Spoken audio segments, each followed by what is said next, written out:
Good morning. Today is Sunday, February 7th, 2021. I just have to say what a wonderful thing it is to wake up in the morning and to see such a great group of people to be able to study together. There could not be a better way to start off the day, and I thank you for making my day.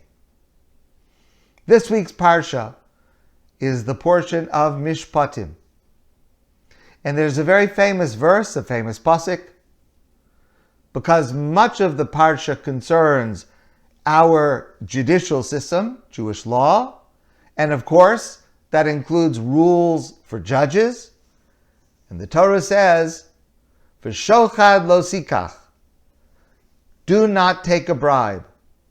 Ki hashochad ya'aver pikrim, because shochad will blind someone who is smart, v'salef divrei tzadikim, and will corrupt the words of the righteous. So the Talmud has a very famous passage. It's in Masechta Ksuvos, Tractate Ksuvos 105b, and it goes like this. The Talmud says, Amar Rav Papa. Rav Papa teaches as follows.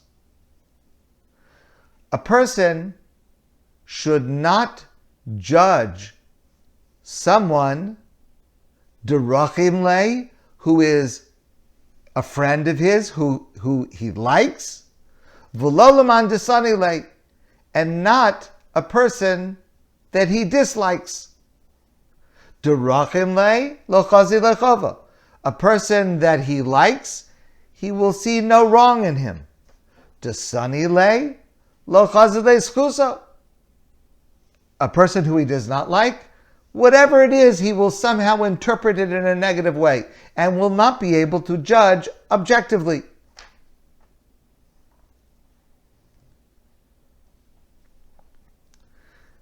Incidentally, it's not relevant to our subject, but it just happens to be the next line of the Talmud. Just to share it with you, Amar Abaye teaches, Hai tzurvim merabanan, rabbis, Demerachim in le b'nei masa, who are liked by all of the people of their town. I'm just reading what the Talmud says. La mishum demale tvei. It's not because they're such good rabbis.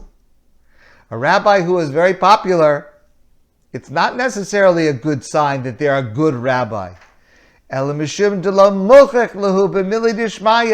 not being careful enough and strict enough to hold people to a higher standard. Because a rabbi inherently cannot have a job that is a popularity contest. And if a rabbi is loved by everybody, it means that he's not doing his job of trying to help people improve, and that means giving constructive criticism. Okay. That's not really our subject, but that happens to be the next line of the Gemara. But then the Gemara says something very important. The Gemara says, what is shochad, a bribe? Well, clearly, a bribe is monetary, causing someone to try to influence their decision. But says the Gemara, afilu shochad dvarim nami asor. Even a bribe of words, a bribe causing someone to lose objectivity, can be something verbal. Nothing material changes hands. And then the Talmud gives us a number of examples of what it means. Now, this passage of the Talmud goes on for several pages. I'll just tell you two of the stories that the Talmud tells. What is an example of bribery that is verbal? Talmud tells the following story about Shmuel. The Talmudic scholar Shmuel was known to be not only an expert in civil law, but he was a judge. That was his job. He was a judge. Shmuel have a over b'mabra. Shmuel, one morning, was crossing the bridge. Asahu Gavra, Yav le Yadeh. And there was a fellow who held out his hand to help him step off the bridge onto the bank of the river. Amarle, Shmuel said to him, Maya bidetech, what is your business? What are you doing in town today? Amarle, Dina isli. The man said, I have a court case in your court this morning. Amarle, Shmuel said to him, Psil nalach ledina, I have to recuse myself. I am not able to be your judge in this case. There will be another judge that will take care of you when you get to court. Ameimar Hava Yosef v'kadoin dina. Ameimar was walking towards the courthouse. Ameimar also was a Talmudic scholar who was a judge. He was walking towards the courthouse. Parach gadfa reshe, and a feather blew onto his head. There was a little feather sticking into his hair. Asahu gaver shakle. A man walked by and he just said, you have something in your hair. Just take it off. You have something in your hair. Amalei. Ameimar said to him, Maya videtech, where are you going today? Amalei. Dina isli. I have a court case in front of you today. Amalei Ameimar said to him, Psil nalach ledina, I recuse myself. I will not hear your case. Someone else will take care of your case. And the Talmud goes on for pages and pages, several pages of similar stories where it's not like this person flattered them or promised them some favor or honor. Just the simplest, holding out your hand, telling someone you've got something stuck in your hair. How is it possible that such a slight human interaction could cause a judge to feel that they might have a prejudice, a bias, and then to recuse themselves?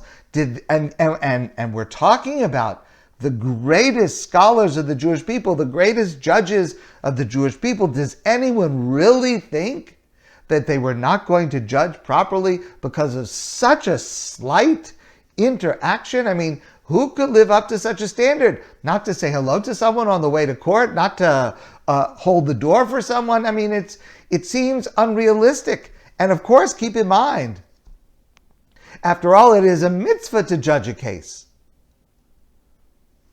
How could they recuse themselves on such slight basis? So last week, I discussed this and I gave one answer, which is a correct answer. But today I want to share with you another correct answer. This is an answer that comes from Rabbi Avraham Pam. Rabbi Pam says that this passage in the Talmud is not only teaching us how powerful bias is, that even the slightest interaction can cause a lack of objectivity. It's teaching us something much more important. It's teaching us the importance and the length of hakaras hatov, of gratitude. Because what these scholars excelled at was not only judgment and knowledge and self-knowledge about their objectivity. What these scholars excelled at is being able to appreciate that even the smallest kindness, even a simple word, is not a simple word. It is something to be appreciated. It is something to be considered as if it is major. It's not simple. It's not small, just a single word of kindness. It's huge. And the message of the Talmud is that we ought to think about even the smallest kindnesses that are done for us as really being significant. The phrase that we use, we translate it as gratitude, but it's not a sufficient translation. The term is hakaras hatov, which literally means recognizing the good. And Rav Pam explains that recognizing the good that someone has done for me involves recognizing and looking for, trying to elevate how much we actually receive from what objectively might seem like a very, very small thing. But it's not. A kind word, especially at the right moment, may seem like it's nothing. And to the giver, it certainly seems like nothing. What did I do? What did I say? It was nothing. And yet, it can change a person's life. It can change a person's outlook. It can change a person's entire mood. Now, the truth is, this is a lesson we need to try to work on ourselves all the time. But especially today. So many of us are starved for human contact. And there is a phenomenon. So many people are tense. So many people are anxious. And unfortunately, it is understandable. It's not the right thing, but it's understandable. People lose their temper. People are short with each other. It's not the right thing. But we are under so much strain right now. But here's the truth of human nature. When we are denied something, it gives us the opportunity to no longer take it for granted and to appreciate it when we have it. And there is the opportunity now, with all the difficulties that we face, to be able to work on constructively, being able to appreciate even the smallest kindness. Last week, I had to get a blood test, a routine thing, nothing wrong, Baruch Hashem, thank God. And I was at the hospital. It was very easy, quick, simple, no problem. But, I was sitting with a nurse, and this person, I was sitting with her, 30 seconds maybe to have my blood drawn. And she was just in a good mood. She was just nice.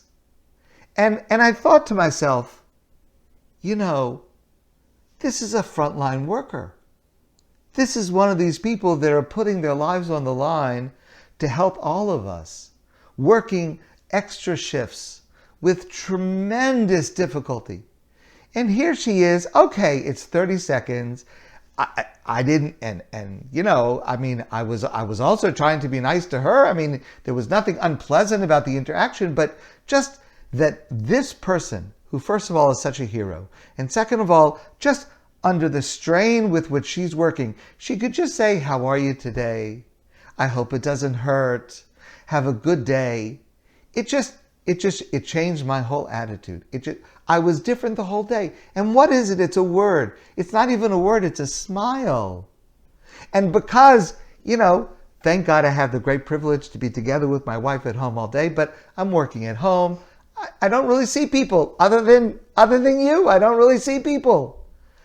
Just a word, a warm smile.